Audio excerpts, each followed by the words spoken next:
नमस्कार विद्यार्थी मित्रांनो, हिस्ट्री बाय संतोष चव्हाण या आपल्या ऑफिशियल युट्यूब चॅनलवर तुम्हा विद्यार्थी मित्रांचं पुन्हा एकदा खूप खूप स्वागत. मित्रांनो, आज आपण पाहणार आहोत ते म्हणजे चार्टर ऍक्ट. लक्षात घ्या, चार्टर ऍक्टची एक सामाजिक पार्श्वभूमी देखील आहे, ऐतिहासिक पार्श्वभूमी देखील आहे.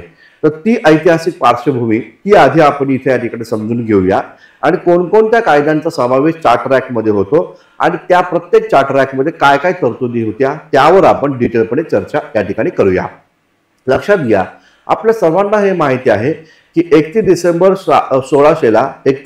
1600 ईस्ट इंडिया कंपनीची स्थापना झाली. ज्या दिवशी या कंपनीची स्थापना झाली त्या दिवशी ब्रिटनची महाराणी होती राणी एलिझाबेथ प्रथम. तिने या ठिकाणी कंपनीला एक महत्वाचा अधिकार दिला. त्या अधिकाराला सनदी अधिकार असं म्हटलं जातं. या सनदी अधिकारामध्ये एक महत्वाचा अधिकार दडला होता, तो म्हणजे व्यापारी एकाधिकार. लक्षात घ्या, या व्यापारी एकाधिकारच्या माध्यमातून ब्रिटिश ईस्ट इंडिया कंपनी ज्याही ठिकाणी आपली वसाहत स्थापन करेल त्या ठिकाणी ईस्ट इंडिया कंपनीला स्पर्धा करण्यासाठी ब्रिटनमधला कोणताही प्रतिस्पर्धी उभा राहणार नाही, अशा प्रकारचा हा अधिकार आहे. म्हणजे कंपनी ज्या ठिकाणी आपली वसाहत स्थापन करेल त्या भागातील कच्चा माल किंवा त्या भागातील व्यापार करण्याचा अधिकार केवळ आणि केवळ कंपनीलाच या ठिकाणी असेल, या प्रकारची भूमिका राणी एलिझाबेथ प्रथमनं या ठिकाणी घेतलेली होती असं एकंदर दिसतं. सन 1600 पासून ते साधारणतः 1790 पर्यंत ईस्ट इंडिया कंपनीचा हा व्यापारी एकाधिकार हा शाबूत राहिल्याचं एकंदर दिसतं. मात्र झालं असं, 1780 या व्यापारी एकाधिकारावर आता प्रदीर्घ चर्चा ब्रिटनमध्ये या ठिकाणी सुरू झाली. या मागचं कारण असं होतं ॲडम स्मिथ. ॲडम स्मिथ हा एक मोठा अर्थतज्ञ ज्यानं वेल्थ ऑफ नेशन या नावाचा ग्रंथ लिहिला आणि या ग्रंथामध्ये त्यानं या ठिकाणी ईस्ट इंडिया कंपनीला दिलेल्या व्यापारी एकाधिकारावर प्रश्नचिन्ह उपस्थित केले, टीका त्यांनी केली. वेल्थ ऑफ नेशन मध्ये त्यानं लेसफेअरचं म्हणजेच खुल्या व्यापाराचं धोरण म्हणजेच मुक्त व्यापाराचं धोरण त्यानं या ठिकाणी आणलं आणि त्या माध्यमातून आता ईस्ट इंडिया कंपनीला दिलेला व्यापारी एकाधिकार आता तो समाप्त करण्याची वेळ आली आहे, यावर त्यानं भाष्य केल्याचं एकंदरीत दिसून येतं. याचा परिणाम असा झाला, ब्रिटनमध्ये या ग्रंथावर चर्चा झाली, समीक्षा झाली, मोठी चर्चासत्र या ठिकाणी घडवली गेली आणि त्यामध्ये आता राणीनं पुढाकार घेऊन ईस्ट इंडिया कंपनीचा व्यापारी एकाधिकार समाप्त घेऊन ब्रिटनमधल्या खासगी भांडवलदारांना देखील आता भारतामध्ये व्यापार करण्याची मुभा दिली गेली पाहिजे, यावर सविस्तर चर्चा ब्रिटिश पार्लमेंटमध्ये झाली आणि ब्रिटिशांच्या सामान्य लोकांमध्ये देखील व्हावी लागली. साहजिकच झालं असं की आता राणीनं देखील इनिशिएटिव्ह या ठिकाणी घेतला आणि राणीनं त्या संदर्भामध्ये हळूहळू ईस्ट इंडिया कंपनीचा व्यापारी एकाधिकार समाप्त करण्याची भूमिका घेतली आणि त्यातून राणीनं अध्यादेश जारी करून त्या अध्यादेशांचं कायद्यामध्ये जे रूपांतरित केलं ब्रिटिश पार्लमेंटनं, अशा प्रकारची जी कायदे या ठिकाणी बनली गेली त्याच कायद्यांना सनदी कायदे अथवा चार्टर ऍक्ट या नावानं संबोधलं जातं. हा मुद्दा या ठिकाणी लक्षात घ्या. आता लक्षात घ्या, हे जे चार्टर ऍक्ट जे आहे, हे चार्टर ऍक्ट एकूण किती आहे तर एकूण 4 आहेत. एकूण 4 चार्टर ऍक्ट आहे. त्यामधला सर्वात पहिला चार्टर ऍक्ट आहे तो म्हणजे सन 1793चा आहे. त्यानंतर दुसरा चार्टर ऍक्ट जो आहे तो म्हणजे सन 1813चा आहे. तिसरा चार्टर ऍक्ट जो आहे तो म्हणजे सन 1833चा आहे आणि सर्वात शेवटचा चार्टर ऍक्ट जो आहे तो म्हणजे 1853चा आहे. तर लक्षात घ्या, या प्रकारे हे 4 चार्टर ऍक्ट इथं आपल्याला अभ्यासावे लागतात. या प्रत्येक चार्टर ऍक्टवर डिटेलपणे चर्चा आपण इथं या ठिकाणी करणार आहोत.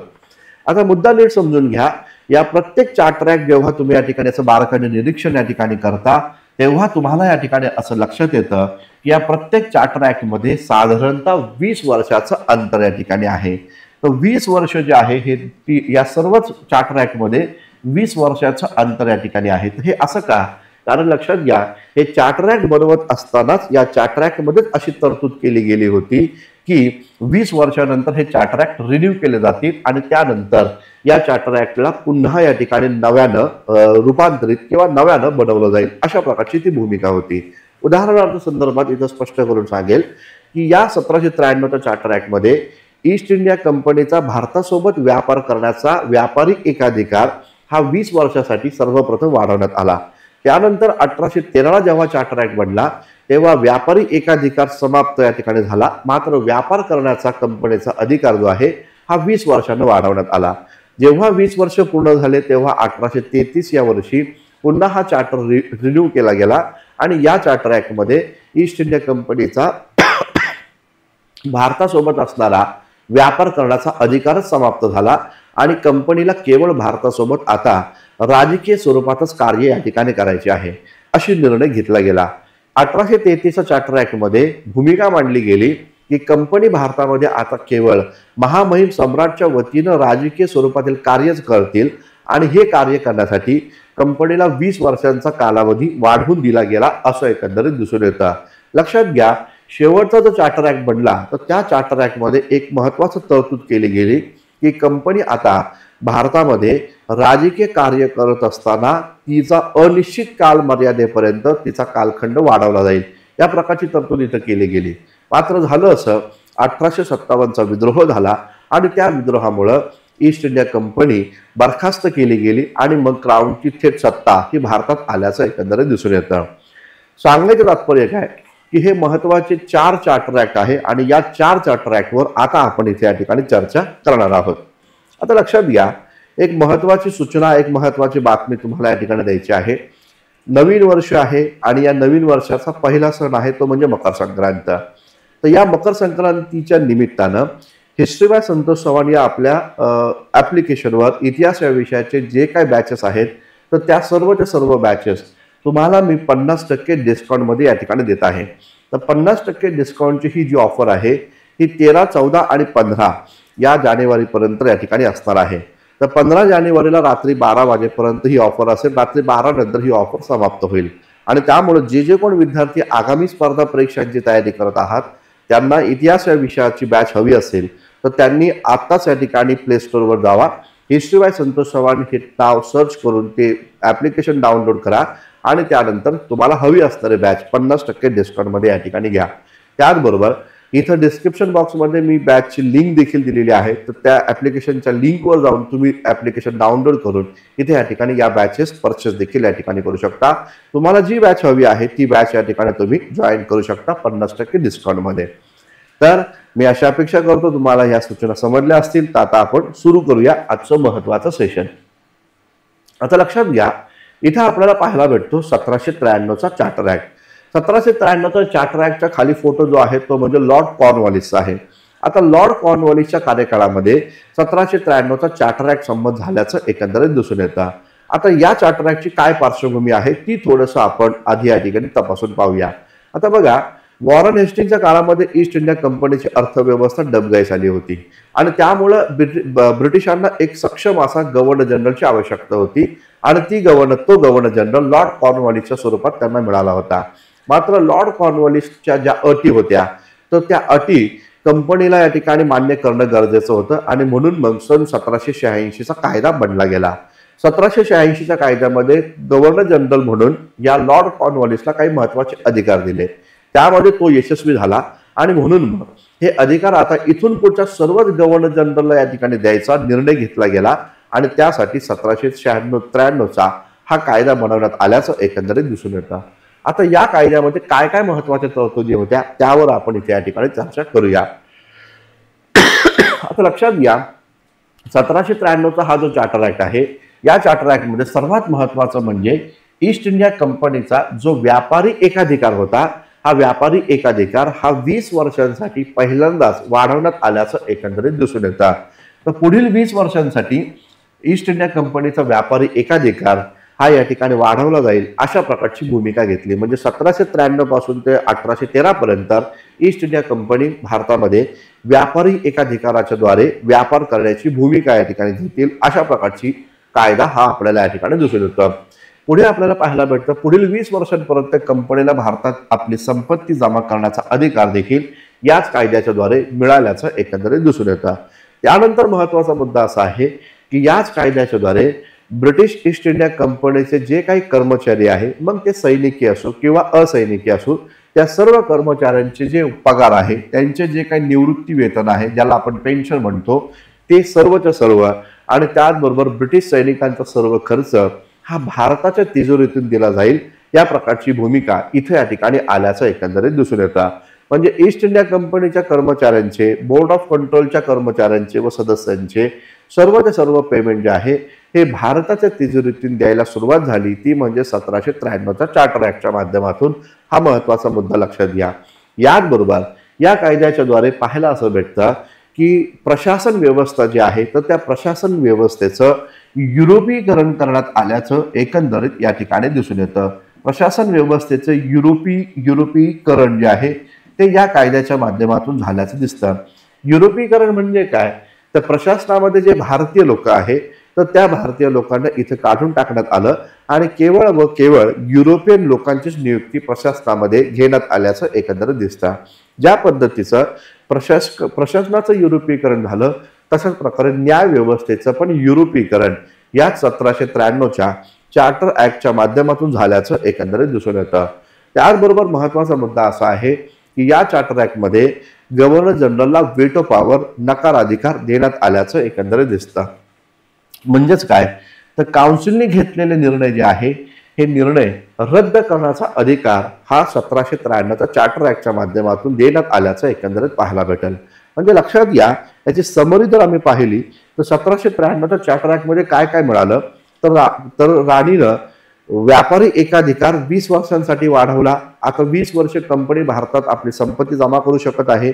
त्याचबरोबर व्हेटो पॉवर गव्हर्नर जनरलला देण्यात आला, म्हणजे काउन्सिलने घेतलेले निर्णय रद्द करण्याचा अधिकार त्याला या ठिकाणी मिळाला.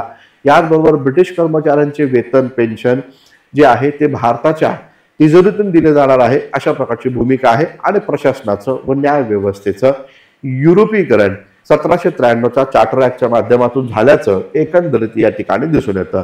तर हा होता 1793चा चार्टर ऍक्ट. आता यानंतर पाहूया 20 वर्षानंतर या चार्टर ऍक्टला जेव्हा नूतन करण्यात आलं, ज्याला रिन्यू करण्यात आलं, तेव्हा एक कायदा बनला.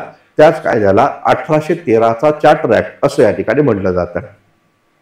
आता लक्षात घ्या, हा जो चार्टर ऍक्ट बनला 1813चा, तर हा चार्टर ऍक्ट लॉर्ड हेस्टिंगच्या कार्यकाळामध्ये बनल्याचं एकंदरीत दिसतं. हा फोटो जो आहे हा लॉर्ड हेस्टिंगचा आहे. तर लॉर्ड हेस्टिंगच्या काळामध्ये हा चार्टर ऍक्ट बनल्याचं एकंदरीत दिसतं. या चार्टर ऍक्टचं एक वैशिष्ट्य काय आहे, तर या चार्टर ऍक्टमध्ये ईस्ट इंडिया कंपनीचा व्यापारी एकाधिकार समाप्त करण्यात आल्याचं दिसून येतं. ईस्ट इंडिया कंपनीचा व्यापारी एकाधिकार काय केला आहे, तर तो समाप्त केलेला आहे. व्यापारी एकाधिकार समाप्त केला, मात्र व्यापार करण्याचा अधिकार हा समाप्त केलेला नाही. म्हणजे कंपनी आता भारतामध्ये व्यापार करू शकत आहे, मात्र आम्हीच फक्त व्यापार करणार हे जे धोरण होतं व्यापारी एकाधिकार ते समाप्त झालं. आता लक्षात घ्या, व्यापारी एकाधिकार समाप्त झालं याचा दुसरा एक अर्थ आहे की ब्रिटनमध्ये खाजगी भांडवलदार लोक आता भारतामध्ये आपली गुंतवणूक करू शकतात, ते भारतामध्ये व्यापार करू शकतात. म्हणजे हा मुद्दा आपण लक्षात ठेवला पाहिजे की याच कायद्याद्वारे ब्रिटनमधले खाजगी व्यापार जे आहे तर ते व्यापारी लोक भारतामध्ये गुंतवणूक करू शकत आहे. अशा प्रकारचा अधिकार त्यांना खाजगी व्यापारदारांना मिळाल्याचं एकंदरीत दिसतं. म्हणजे ईस्ट इंडिया कंपनीचा व्यापारी एकाधिकार समाप्त झाला, कंपनी व्यापार करू शकत आहे, परंतु कंपनीसोबत ब्रिटनमधले खाजगी भांडवलदार देखील भारतामध्ये व्यापार करू शकत आहे. अशा प्रकारची भूमिका इथं आल्याचं एकंदरीत दिसतं. कंपनीनं हे धोरण भारताच्या संदर्भामध्ये ठेवलं, मात्र चीन सोबत त्यांचं जे धोरण होतं ते व्यापारी एकाधिकाराचं धोरण हे कंटिन्यू पुढे गेल्याचं एकंदरीत दिसतं. म्हणजे भारतामध्ये ईस्ट इंडिया कंपनीचा जो व्यापारी एकाधिकार होता तो समाप्त झाला, मात्र चीन सोबत जो व्यापारी एकाधिकार होता तो कंटिन्यू पुढे तसाच चालू ठेवला असं एकंदरीत दिसतं. पुढे पाहायला असं भेटेल की याच कायद्याद्वारे कंपनीच्या कर्मचाऱ्यांना नागरिक व सैनिक सेवांसाठी प्रशिक्षण द्यायचं असेल तर ती प्रशिक्षणाची जबाबदारी बोर्ड ऑफ कंट्रोलवर इथे या ठिकाणी सोपवण्यात आल्याचं एकंदरीत दिसतं. आपण मागच्या सेशनमध्ये पाहिलं होतं, या बोर्ड ऑफ कंट्रोलची जी स्थापना आहे ही बोर्ड ऑफ कंट्रोलची स्थापना 1784च्या पिट्स इंडिया ऍक्टच्या माध्यमातून झाली होती. आता या बोर्ड ऑफ कंट्रोलला जबाबदारी काय दिली गेली, तर कंपनीच्या कर्मचाऱ्यांना, मग ते सैनिकी असो किंवा असैनिकी असो, त्यांना प्रशिक्षण देण्याची जबाबदारी बोर्ड ऑफ कंट्रोलची या ठिकाणी असेल अशी भूमिका या ठिकाणी घेतली गेली. लक्षात घ्या मित्रांनो, 1813चा चार्टर ऍक्ट हा भारताचं आधुनिकीकरण करण्यासाठी देखील खूप महत्वाचा या ठिकाणी मानला जातो. कारण याच कायद्याद्वारे भारताला आधुनिक करायचं असेल तर आधुनिक शिक्षण भारताला देणं गरजेचं आहे. आणि म्हणून मग भारताच्या शिक्षण आणि त्याचबरोबर साहित्य यांना प्रोत्साहन देण्यासाठी ब्रिटिशांनी त्यांच्या अंदाजपत्रकामध्ये 1 लाख रुपये खर्च करण्याची, दरवर्षी 1 लाख रुपये खर्च करण्याची तरतूद इथं केलेली आहे असं एकंदरीत दिसतं. तर भारताच्या शिक्षण आणि साहित्याला प्रोत्साहित करण्यासाठी, भारतात आधुनिकता आणण्यासाठी 1,00,000 रुपये खर्च अंदाजपत्रकामध्ये ब्रिटिशांच्या तरतूद करण्यात आल्याचं एकंदरीत दिसून येतं. तर हा एक महत्वाचा मुद्दा 1813चा चार्टर ऍक्ट मधला महत्वाचा मुद्दा या ठिकाणी मांडला जातो. याचबरोबर या चार्टर ऍक्टच्या माध्यमातून पाहायला असं भेटतं जे ख्रिश्चन मिशनरी होते तर त्या ख्रिश्चन मिशनरांना देखील भारतामध्ये धर्मप्रचार करण्यासाठी परवाना देण्यात आल्याचं दिसून येतं. तर ख्रिश्चन मिशनरांना भारतात धर्मप्रचार करण्याची परवाना किंवा त्याचं लायसन्स इथे या ठिकाणी बहाल करण्यात आल्याचं दिसून येतं. सर्वात महत्वाचा मुद्दा म्हणजे काय तर या चार्टर ऍक्टच्या माध्यमातून ब्रिटिशांनी भारतामध्ये संप्रभुता म्हणजे सर्वोच्चतेचा दावा केल्याचं एकंदरीत दिसतं. संप्रभुता म्हणजे सर्वोच्चता, ज्याला इंग्रजीमध्ये पॅरामाउंटसी म्हटलं जातं, तर त्याचा दावा या चार्टर ऍक्टच्या माध्यमातून केला असं एकंदरीत पाहायला भेटतं. आता काय होतं संप्रभुता तर लक्षात घ्या, सन 1813 पर्यंत ब्रिटिशांनी भारतातील बऱ्याच मोठ्या देशी सत्ता देशांना पदच्युत केलं होतं. इकडे दक्षिणेकडे जर पाहिलं तर कर्नाटक, हैदराबाद, मैसूर ब्रिटिशांच्या ताब्यामध्ये आलेले होते. बंगाल प्रांत तर 1757 त्यांनी जिंकून घेतला होता. अवध सारखं प्रांत त्यांनी 1801ला तैनाती फौजेच्या माध्यमातून भारतात अंडर आणलेलं होतं.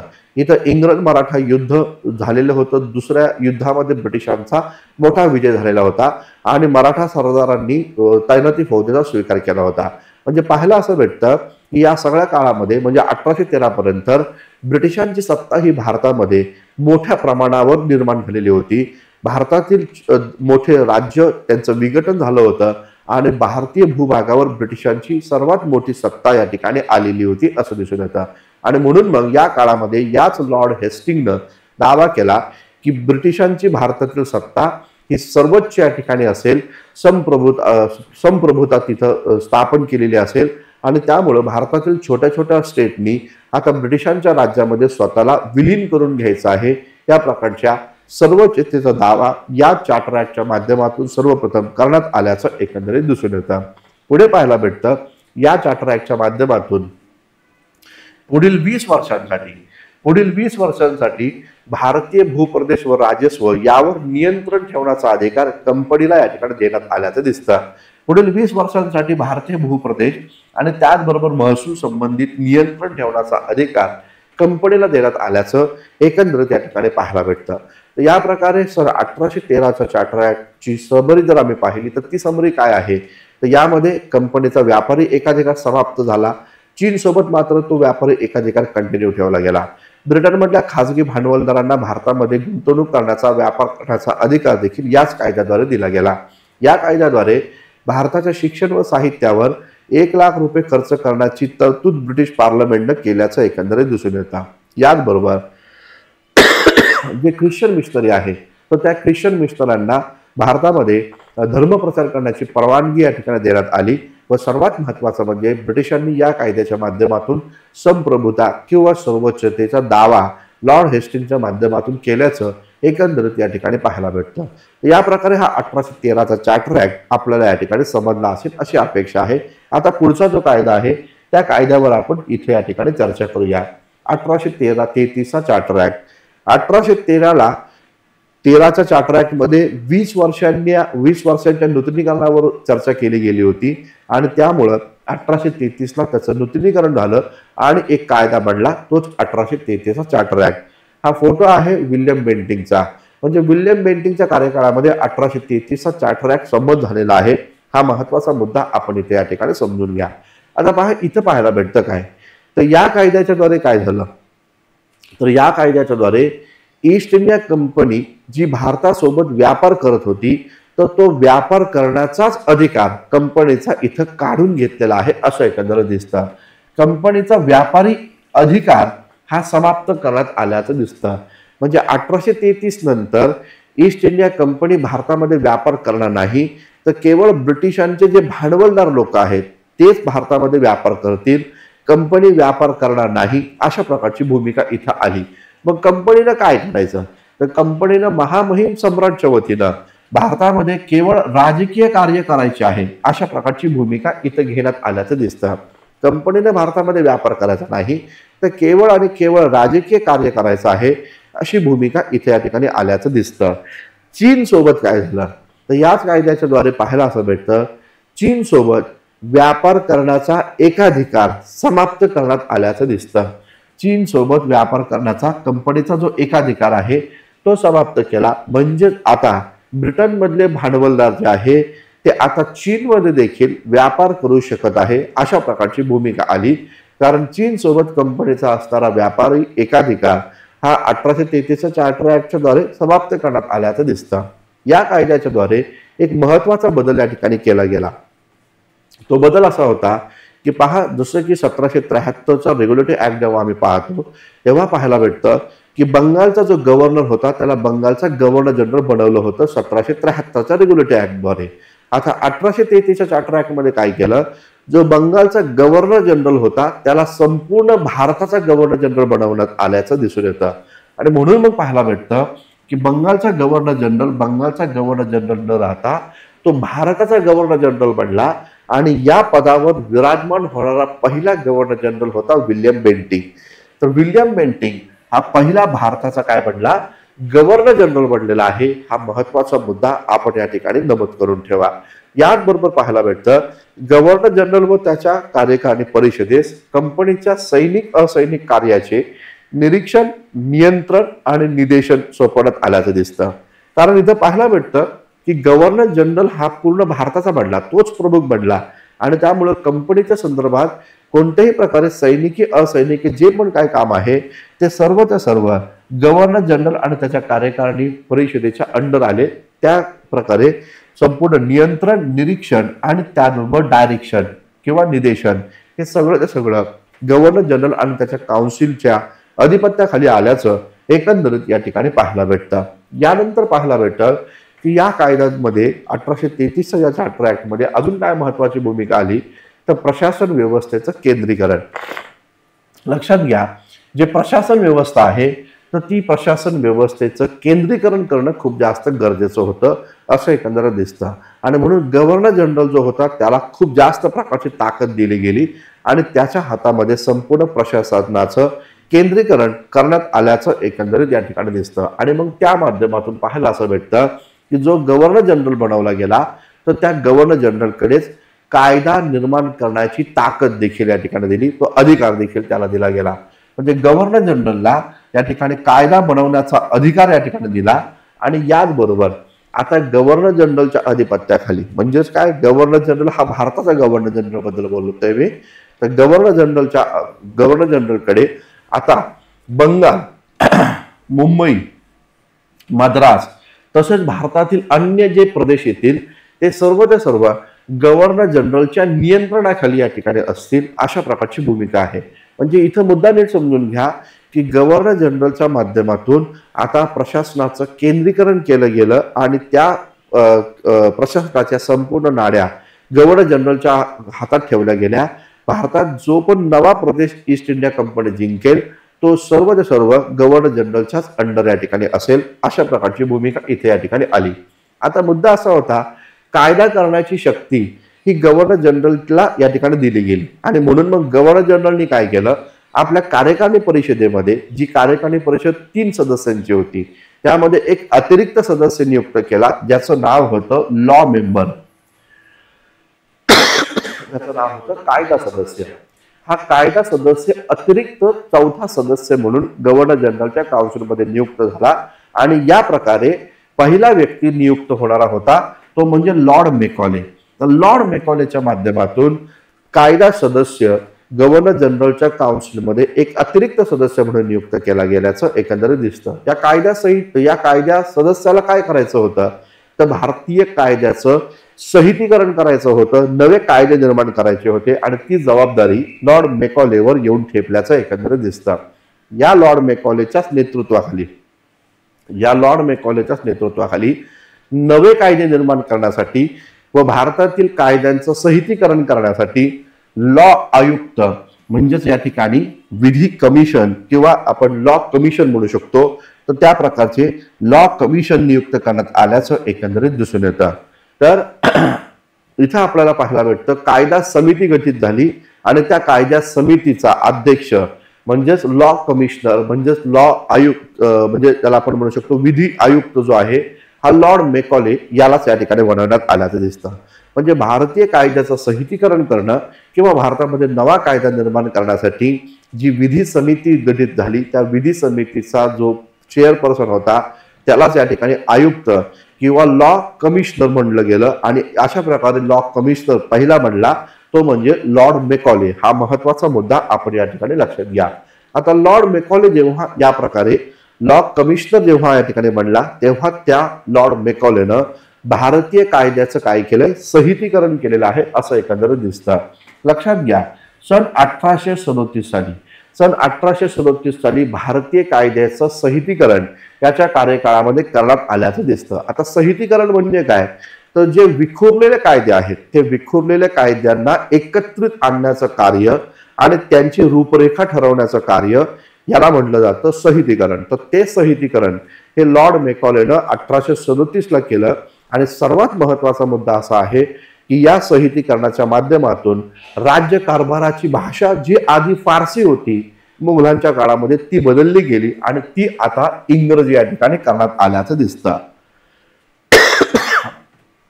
राज्य कारभाराची भाषा जी आधी फारसी होती ती बदलली, ती आता इंग्रजी या ठिकाणी करण्यात आल्याचं दिसतं। आणि या प्रकारे 1837 ला कायद्याचं संहितीकरण केलं। मात्र लक्षात घ्या हे कायद्याचं संहितीकरण केलं जरी असलं तरी हे कायदे लगेचच्या लगेच लागू केले गेले नाही, कारण ब्रिटिशांना अशी भीती होती की जर आपण हे कायदे लगेचच्या लगेच या ठिकाणी नवे कायदे लागू केले तर भारतामध्ये एक मोठा विद्रोह आपल्या विरोधामध्ये होईल। म्हणून मग 1857 चा विद्रोह झाल्यानंतर हे कायदे लागू केले गेलेले आहेत असं एकंदरीत दिसतं। मग हे कोणते कायदे लागू केले गेले तर लक्षात घ्या सन 1859 ला सिव्हिल प्रोसिजर कोड जो आहे हा सिव्हिल प्रोसिजर कोड हा लागू करण्यात आल्याचं दिसून येतं। त्याचबरोबर 1860 साली इंडियन पिनल कोड जो आहे हा इंडियन पिनल कोड 1860 ला बनवला, तिथून लागू करण्यात आला।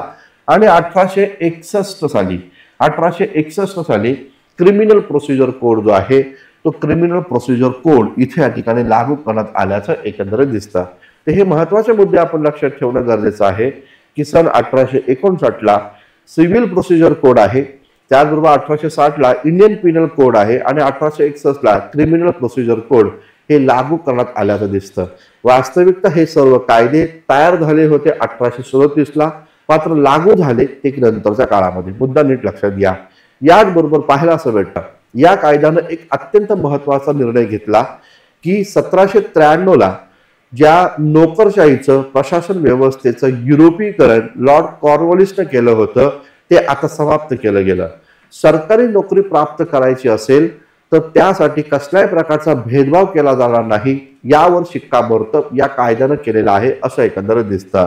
सरकारी नोकरीसाठी जात, धर्म, प्रांत, वर्ण, वर्ग, वंश या प्रकारे कोणताच भेदभाव इथून पुढे या ठिकाणी करणार नाही या प्रकारची घोषणा याच कायद्याद्वारे करण्यात आल्याचं दिसतं।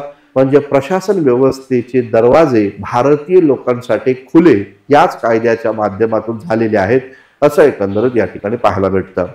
याचबरोबर या कायद्यामध्ये अजून एक महत्वाच्या गोष्टीची तरतूद करण्यात आली ती म्हणजे भारतामध्ये असणारी जी दास प्रथा होती, जी दास प्रथा भारतामध्ये या ठिकाणी आहे तर ती दास प्रथा या कायद्याच्या द्वारे पूर्णतः समाप्त करण्यात आल्याचं दिसून येतं। तर लक्षात घ्या हा खूप महत्वाचा निर्णय या कायद्याद्वारे झाला आणि म्हणून मग भारतातील दास प्रथा समाप्त करण्याचं श्रेय जर कोणाला जातं तर त्या या विल्यम बेंटिंगला जातं। हा एक महत्वाचा मुद्दा या ठिकाणी लक्षात घ्या। या प्रकारे सन 1833 चा चार्टर ऍक्ट या ठिकाणी दिसून येतो। आता पहा मित्रांनो 1833 च्या चार्टर ऍक्ट मध्ये काय त्याची समरी होती किंवा काय महत्वाचा निर्णय होता तर या कायद्याद्वारे बंगालचा गव्हर्नर भारताचा गव्हर्नर जनरल बनला। या कायद्याच्या द्वारे पाहायला भेटतं की भारतीय कायद्याचं संहितीकरण केलं, प्रशासनाचं केंद्रीकरण गव्हर्नर जनरलच्या ताब्यामध्ये या ठिकाणी ठेवलं गेलं, सरकारी नोकरी प्राप्त करण्यासाठी कसल्या प्रकारचा भेद केला जाणार नाही हा निर्णय घेतला गेला। भारतीय लोकांसाठी हे सगळे सरकारी नोकऱ्यांचे दरवाजे खुले करण्यात आले। याचबरोबर कंपनीचा भारतासोबत असताना व्यापार करण्याचा अधिकार समाप्त झाला। कंपनी आता भारतामध्ये केवळ राजकीय स्वरूपातील कार्य करेल आणि सर्वात महत्वाचा मुद्दा म्हणजे हे 20 वर्षांसाठी आता तिचा कार्यकाळ वाढवला गेला। कंपनी भारतामध्ये राजकीय कार्य करेल आणि त्याचा कार्यकाळ 20 वर्षांसाठी वाढवण्यात आल्याचं एकंदरीत दिसतं। आणि या माध्यमातून पुन्हा जेव्हा 20 वर्ष झाली तेव्हा 1853ला त्या चार्टर ऍक्टला रिन्यू केलं गेलं आणि त्याद्वारे एक महत्वाचा कायदा बनला, तो म्हणजे 1853चा कायदा। साहजिकच हा कायदा बनला लॉर्ड डलहौसीच्या काळामध्ये आणि लॉर्ड डलहौसी जो होता तो या कायद्याचं उपभोग घेताना आपल्याला या ठिकाणी दिसून येतं। आता हा कायदा काय नेमका होता तो आपण त्या ठिकाणी समजून घेऊया। आता पहा, या कायद्याद्वारे पहिल्यांदाच निर्णय घेतला गेला की ईस्ट इंडिया कंपनीचं भारतातील कामकाज, राजकीय स्वरूपातील कामकाज हे खूप चांगलं आणि वाखण्याजोगं आहे आणि त्यामुळं कंपनीला भारतामध्ये व्यापार करण्यासाठी, कंपनीला भारतामध्ये केवळ राजकीय कार्य करण्यासाठी आम्ही 20 वर्ष नव्हे तर अनिश्चित काळापर्यंतची मर्यादा वाढवून देत आहोत, अशी भूमिका घेतली गेली। राणीच्या वतीनं भारतामध्ये राजकीय कार्य करण्यासाठी कंपनीचा कार्यकाळ अनिश्चित मर्यादेपर्यंत वाढवण्यात आल्याचं एकंदरीत दिसतं। हे पहिल्यांदाच घडलं, हा मुद्दा या ठिकाणी लक्षात घ्या। याचबरोबर पाहायला असं भेटतं की या चार्टर ऍक्टच्या माध्यमातून कोर्ट ऑफ डायरेक्टर जे होते तर त्या कोर्ट ऑफ डायरेक्टरची सदस्य संख्या कमी केली, 24 वरून 18 करण्यात आल्याचं एकंदरीत दिसतं। तर कोर्ट ऑफ डायरेक्टर्सची सदस्य संख्या जी आधी 24 होती ती आता 24 न ठेवता 18 इथे या ठिकाणी करण्यात आल्याचं दिसतं। मग हे 18 जे सदस्य होते त्या 18 सदस्यांची नियुक्ती 18 पैकी 6 सदस्यांची नियुक्ती राणीच्या द्वारे केली जात होती। 18 पैकी 6 सदस्यांची नियुक्ती राणीच्या द्वारे या ठिकाणी केली जात होती आणि उर्वरित जे 12 सदस्य या ठिकाणी आहे त्यांची नियुक्ती नियामक मंडळ जे आहे तर त्या नियामक मंडळ म्हणजे कोर्ट ऑफ प्रोप्रायटर्स, तर त्या कोर्ट ऑफ प्रोप्रायटर्सच्या द्वारे अन्य 12 सदस्यांची नियुक्ती होईल आणि त्याचबरोबर 6 सदस्य राणीच्या द्वारे नियुक्त केले जाईल। अशा प्रकारे कोर्ट ऑफ डायरेक्टरची सदस्य संख्या 24 वरून 18 या ठिकाणी होईल। अशा प्रकारची भूमिका इथे या ठिकाणी घेतण्यात आल्याचं एकंदरीत दिसतं। याबरोबर सर्वात महत्वाचा निर्णय 1853च्या कायद्याच्या द्वारे काय होता, तर या कायद्याच्या द्वारे आपल्याला या ठिकाणी पाहायला भेटतं कंपनीमध्ये कर्मचाऱ्यांची जी नियुक्ती यापूर्वी कोर्ट ऑफ डायरेक्टर्सच्या द्वारे या ठिकाणी केली जात होती तर ते कोर्ट ऑफ डायरेक्टर्सचे अधिकार समाप्त करण्यात आले। समजून घ्या, कंपनीच्या कर्मचाऱ्यांची जी नियुक्ती यापूर्वी कोर्ट ऑफ डायरेक्टर्सच्या द्वारे जे केले जात होते तर आता कोर्ट ऑफ डायरेक्टर्सच्या द्वारे कंपनीच्या कर्मचाऱ्यांची नियुक्ती होणार नाही, तर त्याऐवजी स्पर्धा परीक्षेच्या द्वारे या ठिकाणी घेतले जातील। म्हणजे स्पर्धा परीक्षेच्या द्वारे कंपनीच्या कर्मचाऱ्यांची नियुक्ती केली जाईल। कंपनीमध्ये जर कर्मचाऱ्यांची भरती करायची असेल तर कॉम्पिटिटिव्ह एक्झाम घेतल्या जातील आणि त्या कॉम्पिटिटिव्ह एक्झामच्या द्वारेच कंपनीच्या कर्मचाऱ्यांची नियुक्ती होईल। अशा प्रकारची भूमिका इथे घेण्यात आली। म्हणजे स्पर्धा परीक्षा हे तत्व 1853च्या चार्टर ऍक्टच्या माध्यमातून लागू करण्यात आलेलं आहे असं एकंदरीत दिसून येतं। आणि त्यासाठी स्पर्धा परीक्षा घेण्यासाठी ब्रिटिश स्पर्धा परीक्षा आयोग या ठिकाणी गठीत करण्यात आल्याचं दिसतं। सन 1855ला ब्रिटिश कॉम्पिटिटिव्ह एक्झामिनेशन कमिशनची स्थापना या ठिकाणी झाली आणि त्या कमिशनचा अध्यक्ष देखील लॉर्ड मेकॉलेस या ठिकाणी होता। हा एक महत्वाचा मुद्दा आपण या ठिकाणी लक्षात घ्या। म्हणजे लॉर्ड मेकॉलेच्या नेतृत्वाखाली 1855ला पहिल्यांदा स्पर्धा परीक्षा घेण्यात आल्याचं एकंदरीत या ठिकाणी दिसतं। साहजिकच या स्पर्धा परीक्षा लंडनमध्येच या ठिकाणी होत्या आणि लंडनमध्ये जाऊनच तुम्हाला त्या स्पर्धा परीक्षा द्यायच्या होत्या। ऑगस्ट महिन्यामध्ये त्या स्पर्धा परीक्षा घेतल्या जात होत्या असं एकंदरीत दिसून येतं। पुढे आपल्याला पाहायला भेटतं की या कायद्याच्या द्वारे किंवा हा जो 1853 जो चार्टर ऍक्ट या ठिकाणी आहे तर यामध्ये आपल्याला या ठिकाणी पाहायला असं भेटलं की विधी सदस्याला गव्हर्नर जनरलच्या कार्यकारी परिषदेमध्ये पूर्ण वेळ सदस्य म्हणून या ठिकाणी नियुक्त करण्यात आलं। म्हणजे बघा काय नेमकं झालं, पूर्वी जे 3 सदस्य होते त्या 3 सदस्यांमध्ये एका अतिरिक्त सदस्याची नियुक्ती केली गेली आणि हा अतिरिक्त सदस्य कोण होता, तो लॉ मेंबर होता। हे कधी झालं होतं 1833च्या चार्टर ऍक्ट मध्ये। आता झालं काय 1853च्या चार्टर ऍक्ट मध्ये हा जो अतिरिक्त सदस्य जो आहे लॉ कमिशनर तर त्या विधी सदस्याला आता कायमस्वरूपी गव्हर्नर जनरलच्या काउन्सिलमध्ये पूर्ण वेळ सदस्य म्हणून जागा मिळालेली आहे असं दिसतं। म्हणजे इथं पाहायला भेटतं गव्हर्नर जनरलच्या काउन्सिलची सदस्य संख्या पुन्हा एकदा 4 झालेली आहे असं एकंदरीत दिसतं। म्हणजे लॉ मेंबरला हा आता इथे या ठिकाणी गव्हर्नर जनरलच्या काउन्सिलचा पूर्ण वेळ सदस्य म्हणून नियुक्त करण्यात आल्याचं दिसून येतं. याचबरोबर पाहायला भेटतं कायदा निर्माण करण्यासाठी गव्हर्नर जनरल तर होताच होता. गव्हर्नर जनरलच्या सोबत 4 जे काउन्सिलचे सदस्य होते ते तर होतेच होते, परंतु त्याचबरोबर अतिरिक्त 6 सदस्यांची नियुक्ती कायदा निर्माण करण्यासाठी करण्यात आल्याचं दिसून येतं.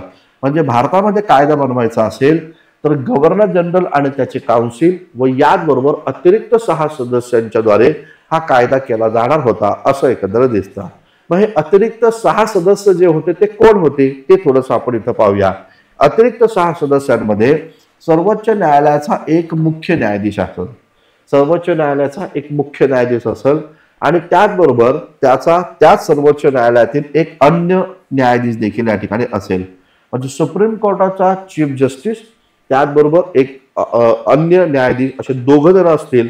आणि याचबरोबर Bengal presidency, Madras presidency, Mumbai presidency आणि याचबरोबर वायव्य सीमा प्रांताचा प्रेसिडेन्सी म्हणजे आपण ज्याला नॉर्थ वेस्ट या ठिकाणी म्हणतो, तर नॉर्थ वेस्ट प्रेसिडेन्सीचा गव्हर्नर जो आहे तो या ठिकाणी या काउन्सिलचा किंवा या कायदा बनवण्याच्या 6 अतिरिक्त सदस्यांपैकी एक सदस्य या ठिकाणी असेल. म्हणजे बंगाल, मद्रास, मुंबई आणि वायव्य सरहद्द सीमा प्रांताचा एक गव्हर्नर आणि त्याचबरोबर सुप्रीम कोर्टाचा सरन्यायाधीश व अन्य न्यायाधीश असे एकूण 6 सदस्य एकत्र येऊन गव्हर्नर जनरल आणि त्याच्या काउन्सिलच्या सोबत या ठिकाणी काम करतील आणि त्या दृष्टिकोनातून या सर्व लोक मिळून भारतामध्ये कायदा निर्माण करतील अशा प्रकारची भूमिका इथे या ठिकाणी घेतली गेली.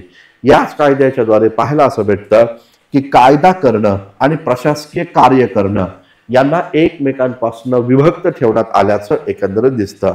म्हणजे इथं पाहू शकतो आपण कायदा करणारी जी बॉडी आहे ती वेगळी या ठिकाणी असेल, त्याला आपण एक्झिक्युटिव्ह बॉडी या ठिकाणी म्हणतो, ती वेगळी या ठिकाणी असेल.